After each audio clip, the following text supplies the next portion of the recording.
चलो बच्चों, last class में हम लोगों ने फर्स्ट ऑर्डर काइनेटिक्स का इंटीग्रेटेड रेट लॉ डिराइव कर लिया था और उससे हम लोगों ने बहुत सारे फॉर्मूलाज डिस्कस किए थे, राइट। आज हम लोग डिस्कस करेंगे इसके ग्राफ्स कैसे बनते हैं, ठीक है, क्योंकि ग्राफिकल क्वेश्चन बहुत बार पूछे जाते हैं। इससे पहले मैंने आप लोगों को जीरो ऑर्डर रिएक्शन के जितने भी ग्राफ थे वो कंप्लीट करा दिए थे, ठीक है। आओ स्टार्ट करते हैं ग्राफ्स ऑफ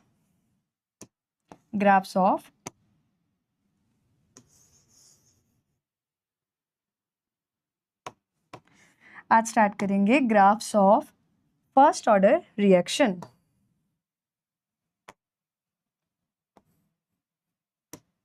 चलो देखो,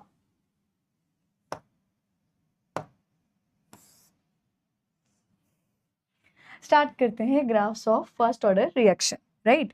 तो आज का टॉपिक है graphs of first order kinetics, ठीक है। ये कौन कौन से ग्राफ यहाँ पे बनेंगे, आराम आराम से देखते जाना ना। देखो फर्स्ट ग्राफ कौन सा बनेगा, हमें पता है फर्स्ट ऑर्डर काइनेटिक्स के अंदर जो हमारा फॉर्मूला था वो क्या बना था बेटो। एक फॉर्मूला तो था ln r naught divided by R T is equal to K T, ठीक है। एक फॉर्मूला तो ये था। यहाँ पे आर नॉट क्या था, R naught was initial concentration, R T was T timing पे लेफ्ट कॉन्सेंट्रेशन, के क्या था आपका रेट कांस्टेंट और टी क्या हो गया टाइमिंग। इसी के साथ में एक और फॉर्मूला था, अगर मैं नेचुरल लॉग को लॉग बेस 10 में कन्वर्ट करती हूँ तो फॉर्मूला क्या होगा बेटा, यहाँ से हमें फॉर्मूला मिलेगा के टी डिवाइडेड बाय 2.303, ठीक है। अब ग्राफ प्लॉट करना स्टार्ट करते हैं। देखो मुझे अगर फर्स्ट ग्राफ प्लॉट करना है तो बेटा यहाँ पे ग्राफ पूछा जाएगा आपसे, कैसे ग्राफ बनाइए between ln r not upon R T versus time के बीच में, ठीक है। ये वाला ग्राफ हम बनाएंगे। अब देखो ध्यान से, ग्राफ ये रहा। यहाँ पे मैं ग्राफ प्लॉट करूंगी किसके बीच में, ln r not upon R T versus time के बीच में। यहाँ पर ग्राफ प्लॉट करेंगे किसके बीच में, log base 10 R naught divided by R T के बीच में, ठीक है, के वर्सेस में टाइमिंग, ओके। इस तरीके से दो ग्राफ बनाने। अब देखो मैंने कहा ये वाला जो है ये वाला क्या हो गया मेरा y एक्सिस पे हो गया और y इज इक्वल टू क्या हो गया ये mx। क्या मैं इसे लिख सकती हूँ y is directly proportional to x, बेटू y is directly proportional to x के ग्राफ्स कैसे होते हैं, स्ट्रेट लाइन। तो ये ग्राफ 0 से स्टार्ट होगा और जाएगा कुछ इस तरीके से, ठीक है। कर्व कैसा हो गया आपका, स्ट्रेट लाइन। अब इस कर्व की स्लोप क्या होगी, तो बेटा इसकी स्लोप होगी क्या, के प्लस का के। देखो कई बार सीबीएसई के अंदर क्वेश्चन पूछते हैं, आपको ग्राफ गिवन होता है और वहां से पूछा जाता है कि बताओ इसकी स्लोप क्या होगी, और कभी कभी इक्वेशन गिवन होती है और वहां से पूछ लिया जाता है कि इसकी स्लोप क्या होगी बताइए, ठीक है। हमें प्लस और माइनस साइन का जरूर ध्यान रखना है, साथ में ये भी ध्यान में रखना है कि क्या वहां पर नेचुरल लॉग यूज में लिया है या लॉग बेस 10। अभी सेकंड ग्राफ आप खुद से देखो, इस ग्राफ के अंदर भी क्या है, मैंने y एक्सिस पे ये लिया है ना बेटा, और x एक्सिस पे क्या हो गया, ये वाला पोर्शन t वाला हो गया। तो बेटा इस बार ये वाला टर्म क्या हो गया मेरा, this is your slope, right. तो यहाँ पर ग्राफ जाने वाला अभी भी कैसा है, straight line, but this time the slope of curve is k divided by 2.303, ठीक है। फर्स्ट ग्राफ हो गया ये वाला, सेकंड ग्राफ हो गया नीचे वाला, डन। आई होप ये सबको क्लियर हुआ होगा। आओ नेक्स्ट ग्राफ देखते हैं। इसी इक्वेशन का एक और फॉर्म था, वो क्या था, ln r naught minus ln R T is equal to what, K T. लिखा जा सकता है इसको ऐसे, ठीक है। ये क्या हो गया, के टी के इक्वल हो गया। अच्छा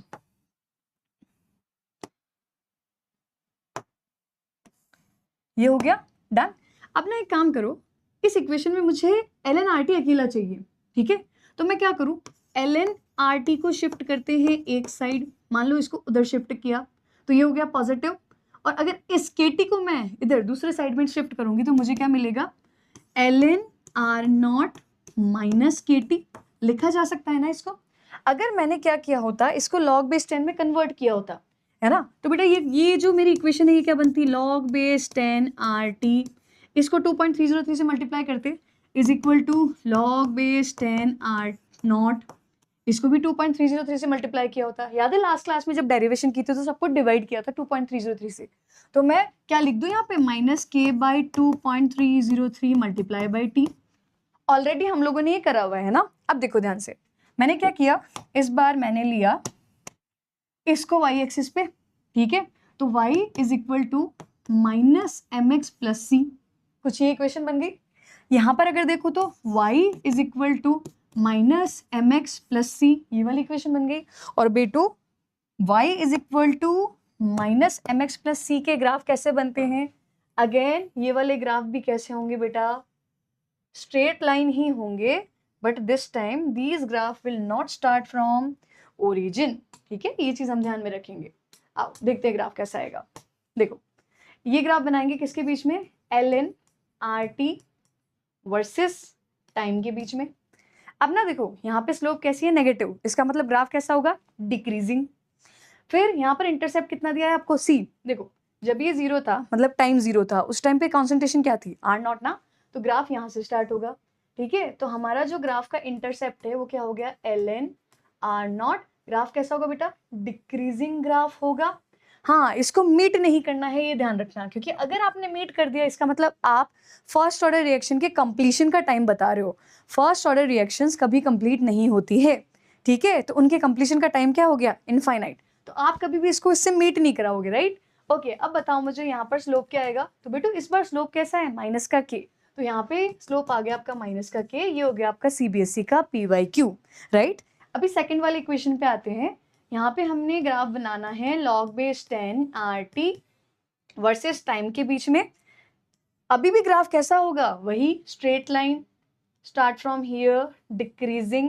यहाँ पे इंटरसेप्ट क्या आएगा बेटू? इस बार इंटरसेप्ट आएगा log बेस 10 R0। और इस बार मेरा स्लोप क्या आएगा बच्चे? तो यहाँ पे स्लोप हमें मिलेगा -k divided by 2.303। I hope ये ग्राफ आप लोगों को क्लियर हुआ होगा। कितने ग्राफ हो गए बेटा? 4। ओके, नेक्स्ट ग्राफ पे आते हैं। What was the definition of first order reaction? क्या डेफिनेशन पढ़ी थी हम लोगों ने? फर्स्ट ऑर्डर रिएक्शंस वो रिएक्शंस होती हैं जिनमें रेट ऑफ रिएक्शन किस पे डिपेंड करेगी? Rate of reaction depends on reactant के कॉन्सेंट्रेशन का पावर 1। ऐसा ही पढ़ा था हम लोगों ने, ठीक है। इसी के साथ में आप लोगों को याद होगा हम लोगों ने क्या किया था? हाफ लाइफ की कैलकुलेशन की थी, राइट। अब देखो मैंने कहा rate of first order reaction is directly proportional to reactant के कॉन्सेंट्रेशन का पावर 1, बोल सकते हैं ना इसको। तो R इज इक्वल टू क्या करते थे? K इंटू रिएक्टेंट के कॉन्सेंट्रेशन का पावर 1। क्या मैं इसको Y is equal to mx से कंपेयर कर सकती हूँ?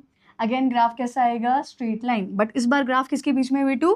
ग्राफ है rate versus concentration of reactant, ठीक है। बताइए कर्व कैसा आएगा? Straight line. और इस कर्व की स्लोप क्या होगी बेटे? इसकी हो जाएगी +k। इतना सबको क्लियर हुआ? चलो अगले इक्वेशन पे आते हैं। हाफ लाइफ का फॉर्मूला क्या पढ़ा था हम लोगों ने? Half life of first order reaction was T half is equal to 0.693 divided by k। क्या इस पूरी इक्वेशन में कहीं भी हमें इनिशियल कॉन्सेंट्रेशन दिखाई दे रहा है? नहीं दे रहा ना। इसका मतलब क्या T half concentration of reactant पे डिपेंड करेगा या नहीं करेगा? तो ये नहीं करेगा, ठीक है। तो मैं कॉन्सेंट्रेशन ऑफ रिएक्टेंट कितना ही बढ़ा दूं, क्या T हाफ में कोई चेंज होगा? It will remain constant. तो यहाँ पे ग्राफ जाएगा हमारा ऐसे, ठीक है। इतना समझ में आया? कितने कर्व्स हो गए? 6। आओ नेक्स्ट वाले एग्जांपल पे आते हैं। देखो क्या हमारे पास में ये इक्वेशन आई थी? ln R0 divided by RT is equal to what? KT था ना। जब मैं दोनों तरफ एंटी लॉग लूँ तो क्या आएगा? R0 divided by RT is equal to exponential का पावर KT। लिख सकते हैं। अच्छा मुझे R0 इधर चाहिए अकेला, ठीक है। तो मैं ऐसे लिख दूँ क्या? RT, okay. RT अकेला चाहिए तो RT is equal to what? R0 divide by e की पावर KT नीचे जाएगा और पॉजिटिव KT ऊपर गया तो नेगेटिव KT बन जाएगा। तो फॉर्मूला क्या होगा? RT is equal to R0 into exponential की पावर -KT, ठीक है। एक इक्वेशन ये भी तो बनाई थी हम लोगों ने। अब ना बेटा देखो इसका ग्राफ कैसे बनेगा? इसका ग्राफ कुछ इस तरीके से बनाया जाएगा। ग्राफ बनेगा किस किस के वर्सेस? बेटे ग्राफ बनेगा RT वर्सेस टाइम, ठीक है। अगेन ग्राफ, अब ये ग्राफ कौन सा वाला है बताइए? एक्सपोनेंशियल डिक्रीज वाला ग्राफ है। तो ग्राफ बनेगा कुछ ऐसा, इस तरीके से। लेकिन अगेन ग्राफ को हम मीट नहीं करेंगे, क्योंकि अगर आप ग्राफ को मीट कर रहे हो इसका मतलब क्या हुआ, आप बता रहे हो एग्जैक्ट टाइम कि कितने टाइम के ऊपर आपका फर्स्ट ऑर्डर रिएक्शन फिनिश हुआ होगा। तो इसके साथ में मैंने आप लोगों से जितने ग्राफ फर्स्ट ऑर्डर के बन सकते थे वो डिस्कस किए।